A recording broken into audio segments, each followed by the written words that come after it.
Good morning and a very, very warm Independence Day greetings to each one of the Pope family members who have assembled here.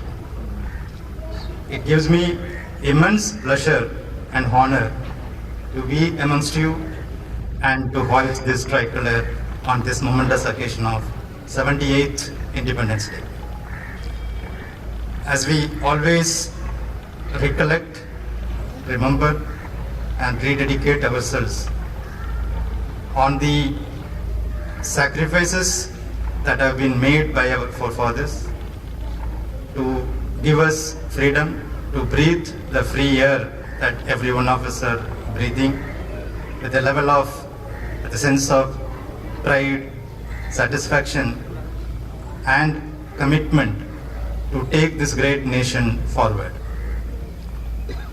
It is an occasion for every one of us and every citizens of this country to remember the ideals of our freedom fighters who gave us freedom, the ideals of the Constitution which binds us together to binds this democracy, the world's largest democracy, as a vibrant nation.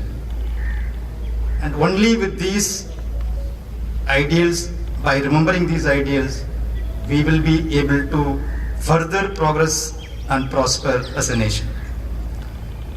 The ideals of our forefathers, we all know, is the deep sense of sacrifice, selfless sacrifice, and the determination each one of them had for the future of this country in those 19th century, starting from 17th century initially, then aggressively in 19th century, and then we got our freedom in 20th century.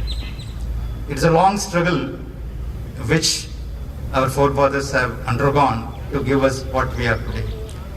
So it gives us a responsibility and duty to be the torchbearer of those ideals and to propagate those ideals to our own generation, that means our children, our neighbors, and the society at large.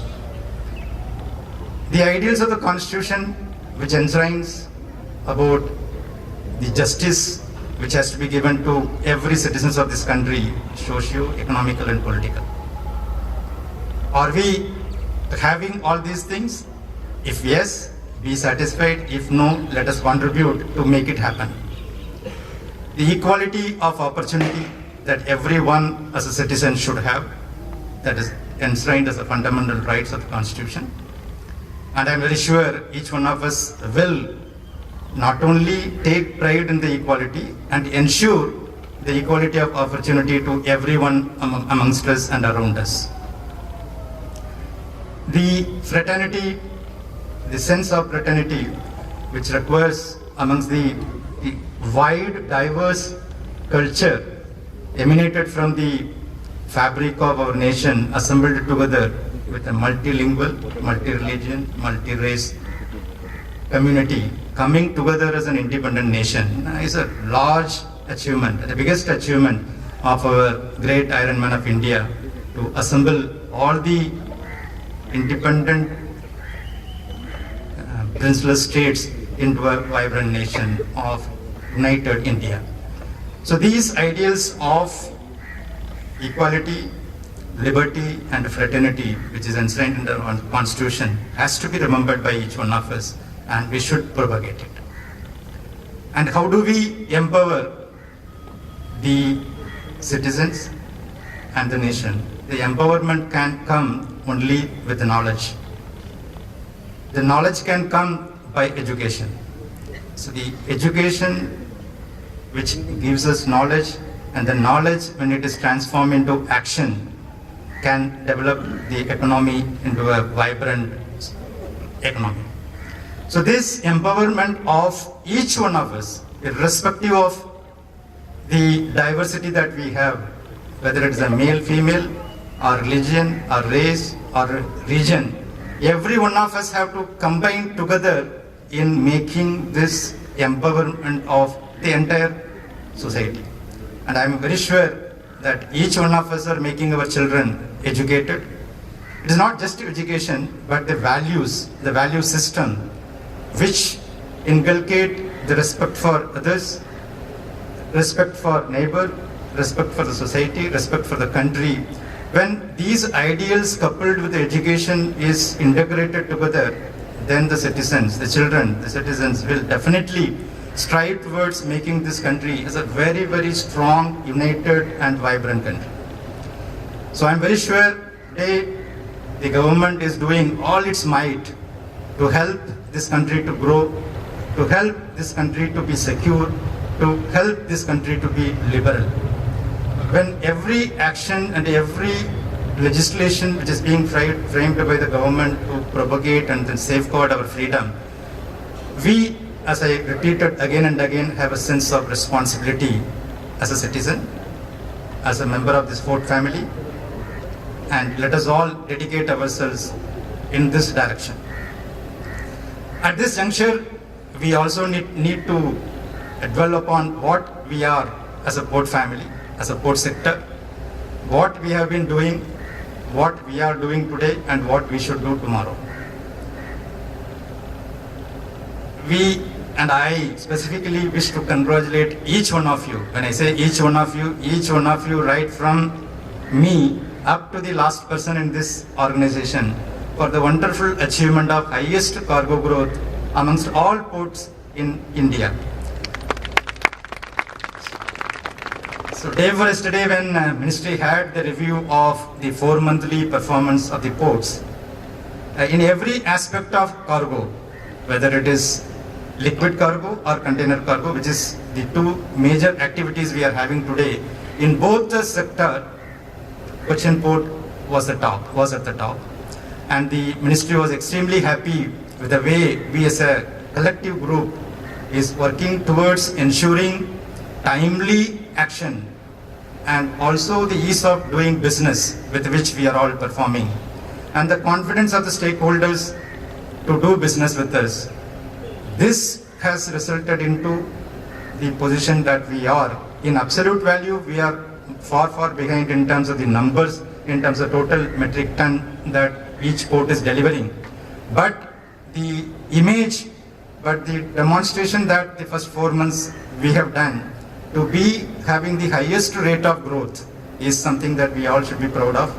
And when we take the pride and satisfaction and happiness, it also gives us an added responsibility to work hard, to take forward this inertia, this momentum of the cargo growth into future. I am very sure that each one of you will dedicate in your own domain, in your own area of influence, to ensure that we continue to grow. Cargo, we have done really well projects. The RoRo project, what we have to complete, we have completed by June 24. And the Fisheries Harbour, which was in limbo, we were able to give life, and now it is walking. And I'm very sure our civil engineering and mechanical engineering department will ensure from walking to jogging, jogging to running, and we will see that this project is completed by 2025. We should be able to celebrate Republic Day 2026 by inaugurating the CFH. So that should be our aim. It is a very, very important and very, very tight target which we have set ourselves to achieve this, because a project which has started in 2022, by this time it should have been completed, but then we have reorganized ourselves, regrouped ourselves to see that this project it is in the very, very high speed, but we need to go much higher in ensuring timely delivery of our project. These are the only 2 projects which we had to name, which is the lowest. So we need to think, act, plan for the future of this port. Today, if we see our growth is very, very incremental. Even though we have the highest rate of growth in the first 4 months compared to our previous month, if we see our annual increase of cargo or annual increase of freight, it is in the range of about 1 ton every year, 1 million metric ton every year, which is insignificant. Last year we had around 3%, but we should aim towards reaching every year 4, 5, 6, 7, 8. The day we reach double-digit growth, then we can say, all of us sitting together, that we have contributed something to this port. And if we are able to achieve this growth from 3% to 10% in the next 5 years' time, then we can say that we have done something to this board. So for that, I welcome from each one of you your ideas, your suggestions, and your innovative models. If any one of you are able to come out, you will be recognized and the board will prosper. So feel free to communicate. So I have repeatedly told in the HOD's meeting in every opportunity, feel free to communicate. Communicate amongst yourself, communicate to your superiors, communicate to the people working under you. Only when there is a communication up, down and later, then there will be a proper information sharing and which can result into proper compliance of the instructions. So let us feel free to communicate, and I am open, and anytime any one of you can walk in and give your suggestion if your suggestions are not heard of by your superiors. So unless we work together in an innovative spirit, innovative approach, we will not be able to break our barrier of a very cocoon 1%, 3% incremental growth which needs to be broken. I am very sure that all of you will open up and come out with new ideas. Other than the cargo achievement, we have also collectively tried to see the human resources are kept in good spirit.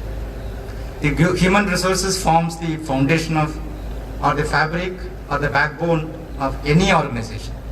So that is the first activity which as a chief executive I need to concentrate, and as a top management every one of us have concentrated to ensure that each one of you, what you are due, you should be able to get on time. If anything which has to be given to you as per your entitlement, if it is delayed, then it is denied. So my impetus and communication and the direction to everyone in the team was and is that do the job on time. Delay should be the least thing that we should think of. The day something we have to do, we should do it accordingly. As on date, I can say with satisfaction, none of you and none of you who are not assembled here are due for promotion today, and you have not got the promotion today. Everyone have been given promotion in the current year on time. The date you are due, you have been given. Some of you may have little dissatisfaction, sir, you are giving today, but past I have struggled. We cannot reinvent the past. Past has foregone. We should forget and forgive whatever has happened. Let us dedicate ourselves to what we can do to ensure that every action in HR is taken on time. It is not just promotion which matters. Every service conditions that every one of you are entitled, whether it is a pay fixation or it is certain allowances to be given to you on time, if you are entitled, underline the word, if you are entitled. And it should be given, and it is the responsibility of the administration to honor that. Certain deficiencies which were there in the past with respect to pension, we have taken action, we have taken decision, and it is in the implementation process. It will reach the pensioners. Some of you may be here and some of you will become pensioners. And not only what we have decided, and we should also decide if anything is pending on time. Why I am mentioning is, it is important to ensure the entitlement is given on time. If certain things to be given on installment because of our financial conditions, we will do that. So promotions, ensuring entitlement comes with a huge sense of responsibility. It is not just that I should get what I have to get, but also I should deliver what I should deliver to the extent. It is not that what salary I am getting I should deliver. I always believe if each one of you concentrate, commit and perform, you will all be able to deliver 10x. If you are getting 1 lakh salary, you should be able to create a revenue to the port 10 lakhs. Only when we do that much, we will be able to be in green, because salary is one part of the expenditure that we have. We have so many other operating expenditure, overhead expenditure and miscellaneous expenditure. We can meet these expenditure, which is more than 5-6x than your salary, then we need to perform to to generate revenue multifold. So let us all dedicate ourselves to recognize our duty, recognize our responsibility, and ensure that each one of us does this without reminder. That is where you can feel that I have done my job. Anything done on a reminder and follow-up means that there is some time delay. So I request and appeal to each one of you who have assembled here to carry out our duty and responsibility with a sense of pride, with a sense of commitment, with a sense of doing it on time. With this, we also need to develop future projects. As I was mentioning, so we are working towards new projects which can create this island with full of life. And also we need to create a new deep water port. Only then we will have the draft and the facilities which can attract future cargo of high in volume, high in value. So for that we need to work towards to create the infrastructure in deep water port as a deep water port, as a multimodal port with the multi-party participation. Port alone cannot do it. Port, government and all stakeholders together we need to create, and we have to work very, very strongly to get that port for this port, our port. Then only we will be able to grow multifold. Similarly, we have a huge potential for tourism. The cruise tourism, which has been growing from 21 to 22 to 23 after the dull in 21 because of Corona. We are yet to reach the highest cruise vessels calling on this port, and I'm very sure in this current year we will be able to achieve. But the government is recognizing Cochin as the hub of tourism, hub of international tourism, and it is extremely focused to develop Cochin port as the cruise hub of India, international cruise hub of India. So with all of your cooperation, coordination and dedicated effort, I feel and I am confident we will be able to get these projects and also other projects which we should plan and then propose to get the projects to make our port as a green port. The little initiative that we have taken to create green hydrogen pilot project, which is still in the nasal stage only, but our port is being recognized as a green initiative port across the country. Everybody who talks about Cochin port, they talks about green energy. So it should not be only in talking, it has to be converted into action. So I am very sure the CME department, Marine department, finance and all of us together with civil, we should be able to create this green energy initiative very fast, and we should be able to commission this green hydrogen pilot in 2025 positively. So as a responsible port, as a responsible employee, we not only ensure the current operation, we also will work towards future projects. We will also work towards the sustained and sustainable port in which we will emit least carbon dioxide, and we should be able to create and use green energy which can save this planet, which can save our future generation, which can grow and prosper in a healthy and a free economy. So with these few inputs, insights and responsibility, I once again wish each one of you a very, very happy Independence Day, and I appeal to each one of you to propagate this celebration to everyone across. Let us once again celebrate this momentous day. Jai Hind. Thank you. Thank you, sir. Your words undoubtedly inspired us and reflect on our shared commitment to progress and unity.